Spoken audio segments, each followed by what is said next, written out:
वरुणः शन्नो भवत्वर्यमा शन्न इन्द्रो बृहस्पतिः शन्नो विष्णुरुक्रमः नमो ब्रह्मणे नमस्ते वायो त्वमेव प्रत्यक्षं ब्रह्मासि त्वमेव प्रत्यक्षं ब्रह्म वदिष्यामि ऋतं वदिष्यामि सत्यं वदिष्यामि तन्मामवतु तद्वक्तारमवतु अवतु माम् अवतु वक्तारम् ॐ शान्तिः शान्तिः शान्तिः ॐ शन्नो मित्रः संवरुणः शन्नो भवत्वर्यमा शन्न इन्द्रो बृहस्पतिः शन्नो विष्णुरुक्रमः नमो ब्रह्मणे नमस्ते वायो त्वमेव प्रत्यक्षं ब्रह्मासि त्वामेव प्रत्यक्षं ब्रह्मावादिशं ऋतमवादिशं सत्यमवादिशं तन्मामावेत् तद्वक्तारमावेत् आवेन्मा आवेद्वक्तारम् ॐ शान्तिः शान्तिः शान्तिः ॐ सहनाववतु सहनौ भुनक्तु सह वीर्यङ्करवावहै तेजस्विनावधीतमस्तु मा विद्विषावहै ॐ शान्तिः शान्तिः शान्तिः ॐ नमो वाचे याचोदिताय चानुदिता तस्यै वाचे नमो नमो वाचे नमो वाचस्पतये नमः ऋषिभ्यो मन्त्रकृद्भ्यो मन्त्रपतिभ्यो मामावृषयो मन्त्रकृतो मन्त्रपतयः परा दुर्माहमृषेन्मन्त्रकृतो मन्त्रपतेन् परादां वैश्वदेवीं वाचमुद्यासकं शिवामदस्तान् दुष्टान् देवेभ्यः शर्म मेद्यौ शर्म पृथिवे शर्म विश्वमिदं जगत् शर्म चन्द्रश्च सूर्यश्च शर्म ब्रह्म प्रजापति भूतं वदिष्ये भुवनं वदिष्ये तेजो वदिष्ये यशो वदिष्ये तपो वदिष्ये ब्रह्म वदिष्ये सत्यं वदिष्ये तस्माहमिदमुपस्तरणमुपस्तरणमुपस्तरणं मे प्रजाये पशूनां भूयादुपस्तरणमहं प्रजाये पशूनां भूयासं प्राणापानो मृत्योर्मापादं प्राणापानो मामाहासिष्ठं मधुमनिष्ये मधुजनिष्ये मधुवक्ष्यामि मधुवदिष्यामि मधुमदेन् देवेभ्यो वाचमुद्यासकं शुश्रूषेण्यां मनुष्येभ्यस्तं मा देवा अवन्तु सौभागे पितरो न वदन्तु ॐ शान्तिः शान्तिः शान्तिः ॐ तच्छैलो नावृणीमहे द्वादयज्ञाय द्वादयज्ञपदये देवी स्वस्तिरस्तु नः स्वस्तिर्मानुषेभ्यः ऊर्ध्वन्दिगातु भेषजं शन्नो अस्तु द्विपदे सञ्चतुष्पदे ॐ शान्तिः शान्तिः शान्तिः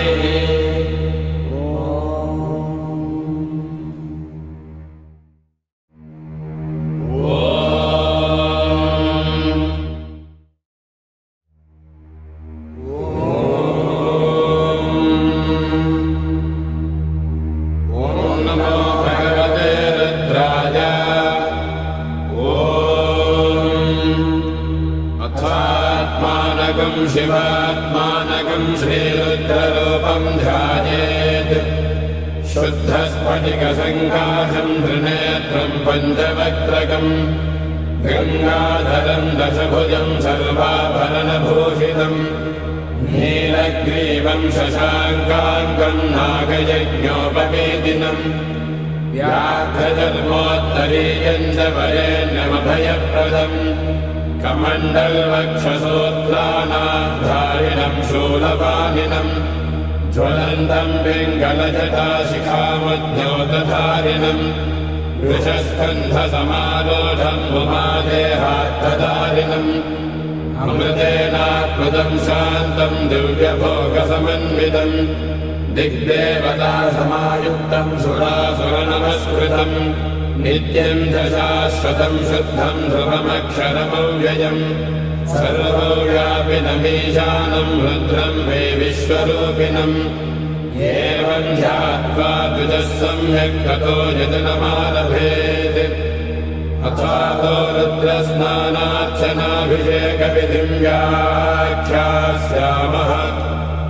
आदितयेव तीर्थे स्नात्वा उदेत्य शुचिः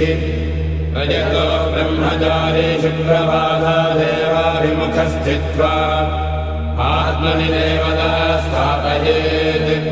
प्रजनने ब्रह्मा तिष्ठतु पादयोर्विष्णुस्तिष्ठतु हस्तयोर्हरस्तिष्ठतु बाह्वोरिन्द्रस्तिष्ठतु जठरे अग्निस्तिष्ठतु हृदये शिवस्तिष्ठतु कण्ठे वसवस्तिष्ठन्तु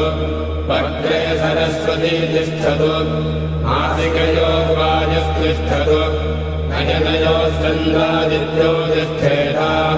कर्णयोरश्विनौ तिष्ठेता ललाटे रुद्रास्तिष्ठन्तु मूर्ध्नादित्यास्तिष्ठन्तु शिरसि महादेवस्तिष्ठतु शिखायाम् वामदेवस्तिष्ठतु पृष्ठे पिनाकी तिष्ठतु पुरतः शूली तिष्ठतु पार्श्वजो शिवाशङ्करो तिष्ठेताम् सर्वतो वायुस्तिष्ठतु ततो बहिः सर्वतोऽग्निज्वालामाला परिवृतस्तिष्ठतु सर्वेष्वङ्गेषु सर्वा देवता यथास्थानम् तिष्ठन्तु मागुम् रक्षन्तु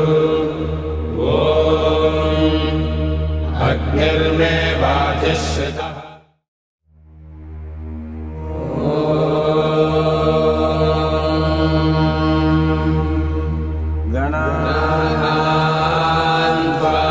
गणपतिगं भवामहे कविं कवीनामुपमश्रवस्तमम् ज्येष्ठराजं ब्रह्मणां ब्रह्मणस्पत नः शृण्वन्नोतिभिः सीदसादनम् ॐ महागणपतये नमः।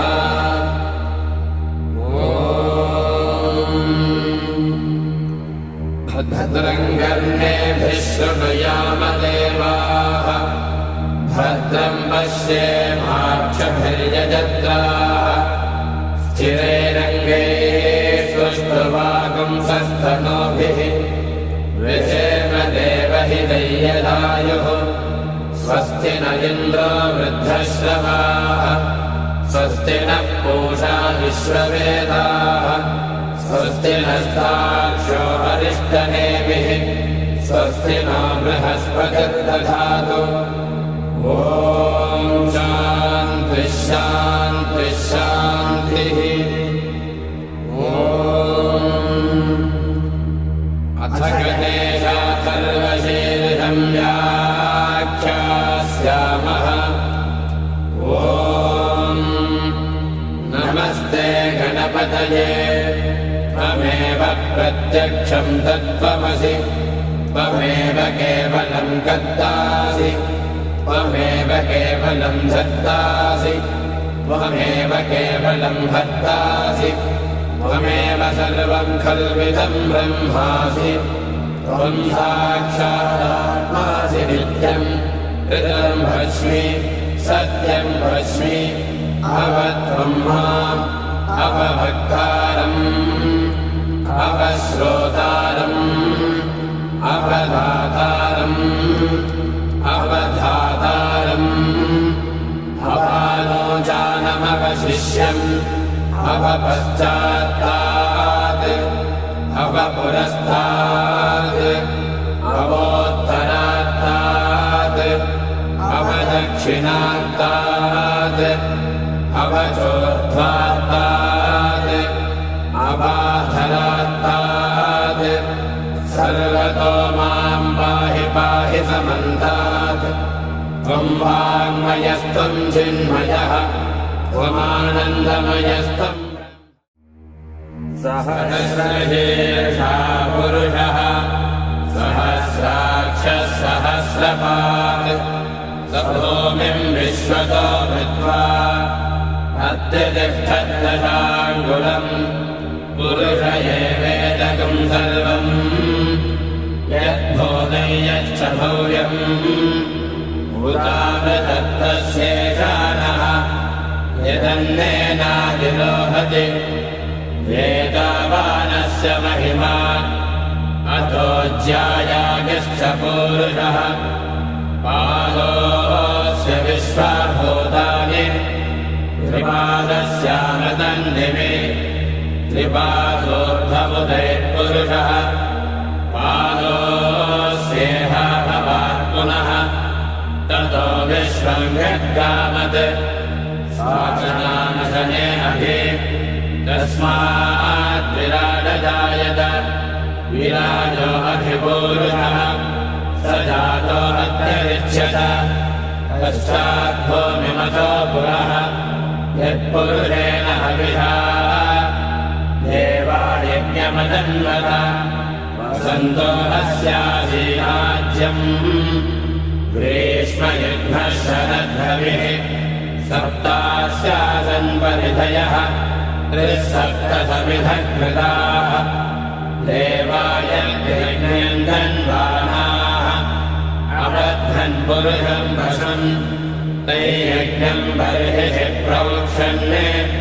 पुरुषं जातमग्रतः तेन देवा अयजन्त साध्यायश्च ये तस्मात् यज्ञात् सर्वहुतः संवृतं वृषराज्यम् अशोकस्तागस्तक्रे वायव्याने आरण्यान् ग्राम्याश्च ये तस्मात् यज्ञात् सर्वहुतः ऋचः सामानि यज्ञे छन्दागुंसि यज्ञे तस्मात्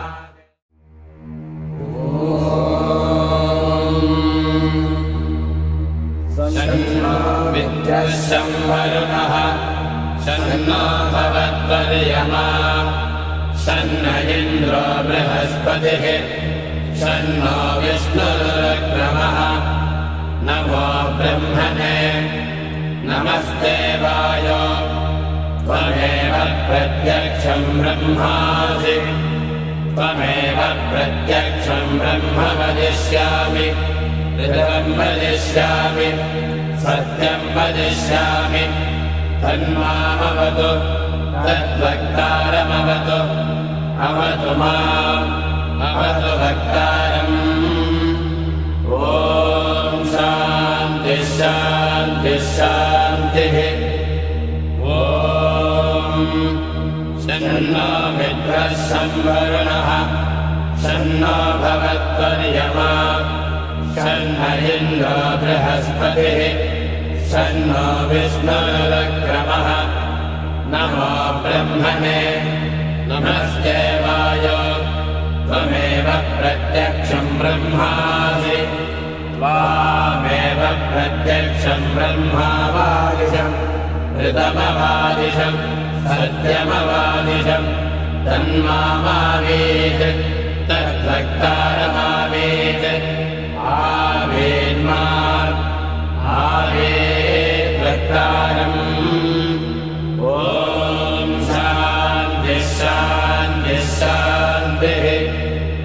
ॐ सहनाववतु सहनौ भुनक्तु सह वीर्यङ्करवावहै तेजस्विनावधीतमस्तु मा विद्विषावहै ॐ शान्तिः शान्तिः शान्तिः ॐ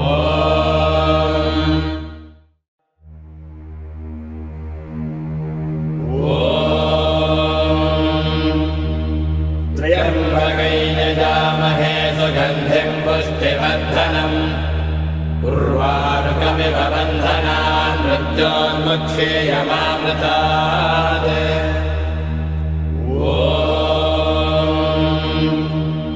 त्र्यम्बकैर्यजामहे सुगन्धिं पुष्टिवर्धनम् उर्वारुकमिव बन्धनान् मृत्योन्मुक्षेयमामृतात्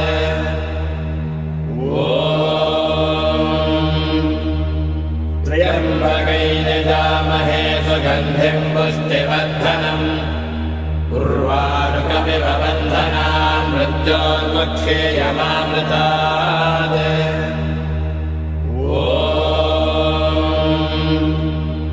त्र्यम्बकैर्यजामहे सुगन्धिं पुष्टिवर्धनम्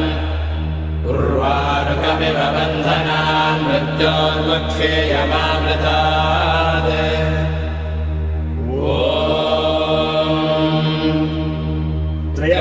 त्र्यम्बकैर्यजामहे सुगन्धिं पुष्टिवर्धनम् उर्वारुकमिव बन्धनान् मृत्योन्मुक्षेयमामृतात्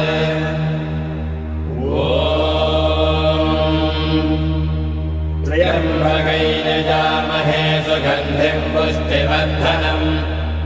उर्वारुकमिव बन्धनान् मृत्योन्मुक्षेयमामृतात्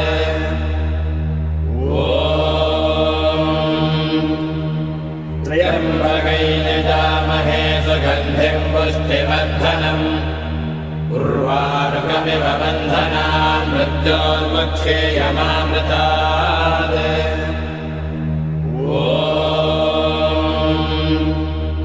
त्र्यम्बकैर्यजामहे सुगन्धिं पुष्टिवर्धनम् उर्वारुकमिव बन्धनान् मृत्योन्मुक्षेयमामृतात्